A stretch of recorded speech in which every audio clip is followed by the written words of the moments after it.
And I'd like to welcome to the stage Mr. Saleh Almahmod, who is chairman of NineTenths. We're going to be talking about the low altitude economy, and in particular, we'll be looking at drone delivery, redefining the next frontier of e-commerce and urban delivery. So if I could have you up on the stage. Thank you very much, Mr. Saleh. Thank you. That's your thingy, and if it's not, point at the tip, guys, if you're having problems, not with the screen. Okay, good. That's next, yeah. السلام عليكم ورحمة الله. أسعد الله مساءكم جميعا. Good afternoon or good evening, everybody. I'm happy to present something or shed some light when it comes to the aerial autonomy or using the drone delivery in the industry in general. My name is Saleh. I'm the chairman of NineTenths, Saudi company specialized in the drone industry. So just to shed some light on why the drone delivery it's becoming very important for investors, for companies, and for consumers. Most of you guys are aware that the last mile of the shipping is the part that consume a lot of budget and time and effort. And when we talk about the journey, let's give an example. Shipping a product from China to Riyadh. The last mile, which is from the hub or the warehouse in Riyadh and distributing the products within Riyadh, it costs significant amount of money. And that part is definitely creating an opportunity for investors and companies who's using drones and leveraging drones to fill that gap and minimizing the cost. So that's basically the driver behind why we have seen a lot of companies, and we're going to show it in the next few slides, putting effort and budget to invest in that field.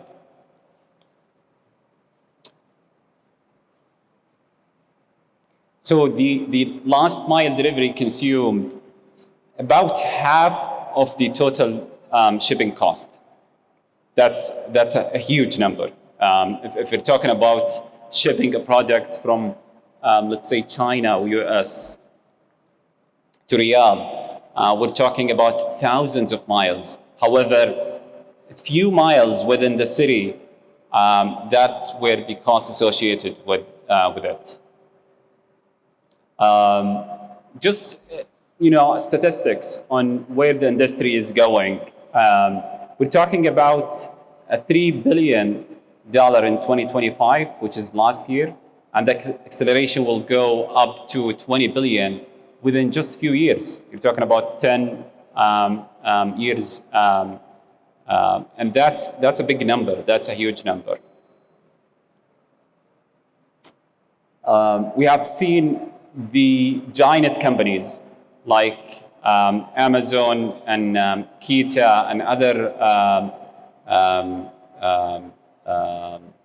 shipping and logistic companies investing significant amount of money and effort in providing drone delivery on a commercial scale.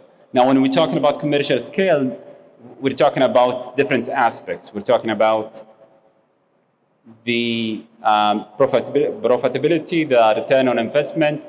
We're talking about regulations, how this has been regulated in the country that allowing the drones for shipping, and also the behavior of the customer and end user. And we're gonna also shed some lights on these challenges and how we're gonna overcome it, and what we see in the Saudi market currently, and what we're projecting in the next few years. So we're talking about a big saving Statistics has been showing about 85% drop in cost comparing to the traditional way of delivering the shipments and products. Just a screenshot on what the companies now have been using so far for the shipping at the early stage of using the drone delivery as a method to deliver the drones. We have seen trending in using the fixed wings drones, multi-routers, and the hybrid VTOL drones. Obviously, the fixed wings have been used for long distance and wide areas. It carries a high payload, which is relatively big shipments, versus the multi-routers where it has been used within the cities and within a limited payload. The flexibility that the multi-routers has usually give it the edge to use it over the fixed wings within the cities.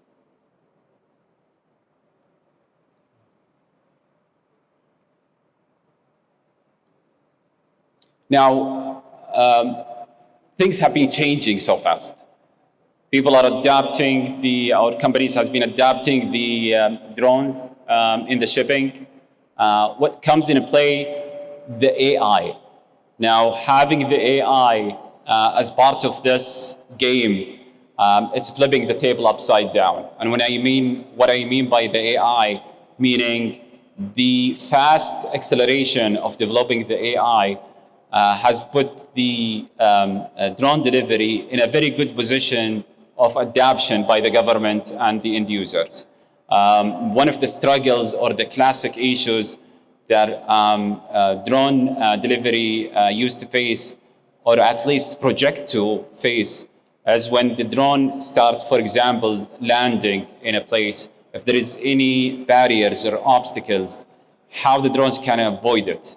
And if we're talking about scalability, we're talking about hundreds of drones flying at the same day, then those kind of issues will be a big issue and difficulty for adapting those kind of drones. So having the AI within the drone to avoid those barriers, give it a leverage and a head for adoption.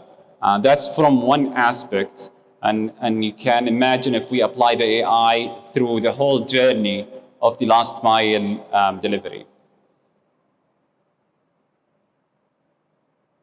So we have seen companies in the industries now investing, again, not just on the hardware or the software of the drones or UAVs, but also investing good amount of money in the brain of the drones.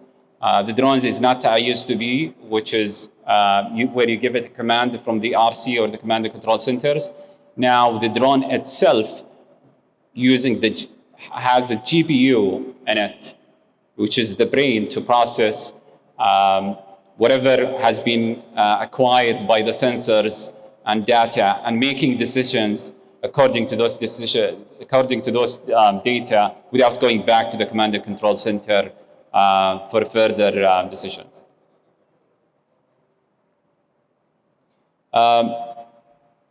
One of the, and I'm sure anybody involved in the drone industries, from my side, the most single challenge when it comes to adopting the drones, or whether we're talking about drone delivery or talking about surveillance or any industry, regulations. Regulation is number one, regulation is number two, and regulation is number three. And every time that we gather outside of Saudi, whether in globally or in the GCC, we're always talking about how can we push regulations to make sure that utilizing and leveraging this technology. We have seen big movement in the North of America and China and Europe towards having more flexibility and adaptation when it comes to governance, policy, and procedures that related to the drones. Alhamdulillah, in Saudi and the GCC in general, we have seen also good movements from GACA, وهيئة الطيران المدني, for the adoption of the regulations. And we have seen last year in 2025 a new release that support the BV loss, which is the beyond line of sight.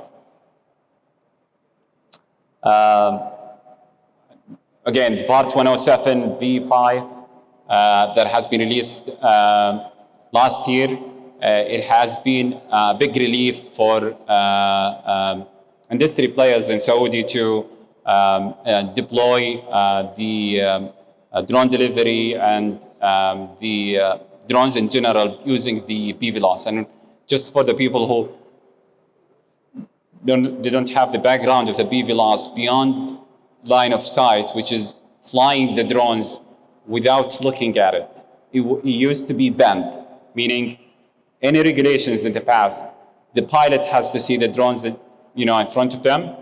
Now with the BVLOS, you have a process and procedures where you can deploy the drones in different places and nobody is aware of it. From a command and control center, you can talk about, long distance, and you still can operate it and fly the drones. And that kind of policy and governance is definitely needed to for drone delivery to be adopted by the industry.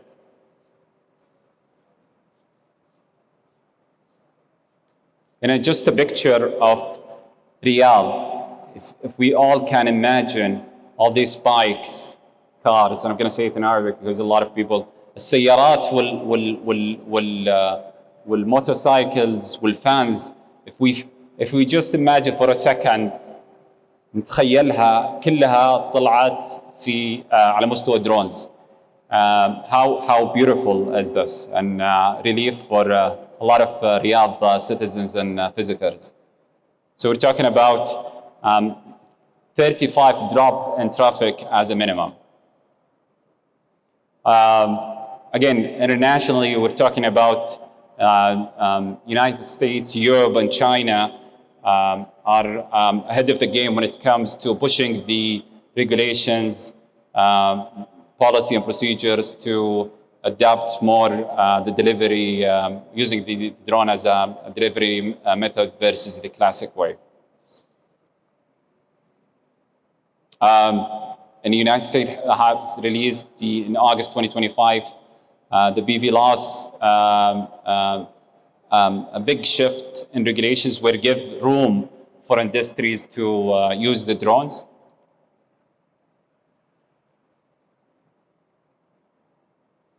A few things that has been taken into consideration when we talk about using the drones, and we have seen it in committees and industries. Weather is one of them. Definitely drones that work in the cold weather, it's not as the same as something that works in the in our weather and harsh weather, which is we're facing high temperature. Infrastructure is a very significant component. Privacy, especially in communities like our communities. Flying the drones over houses, that's a big challenge. And in order to avoid those kind of things, you have to have a very strict policy to make sure the drones cannot cross that frame. And public trust, definitely that's a point on how to make sure that there is a trust. So people, usually if they get a food, they would like to get it from a human being, from a person in front of the door. But changing that and making sure that end users and customers trust UAVs, drones, giving the food, dropping it. That also something that the industry has to work on it. Drone swarm, I'm going to go quickly on the concept, is using multiple drones from one place, and that's the projection. Eventually, on the long term, we're not using one drone, we're using multiple drones that shipping different drones from different places. And the next generation of the AI definitely is combined with this swarm would be the final combination for this solution. Two slides just before we end. So in NineTenths, the company, we work in supplying different types of drones. We have supplied thousands of drones for different end users, government and PIF. We work also on the governance policy and procedures. We work as a consultation مستشار القطاعات كثيرة حكومية وقطاعات أهلية to adapt the drones. And this is just a screenshot of different end users and customers that we have been working and we're still working with them. That's the end of our presentation. Thank you so much for listening. والسلام عليكم ورحمة الله وبركاته.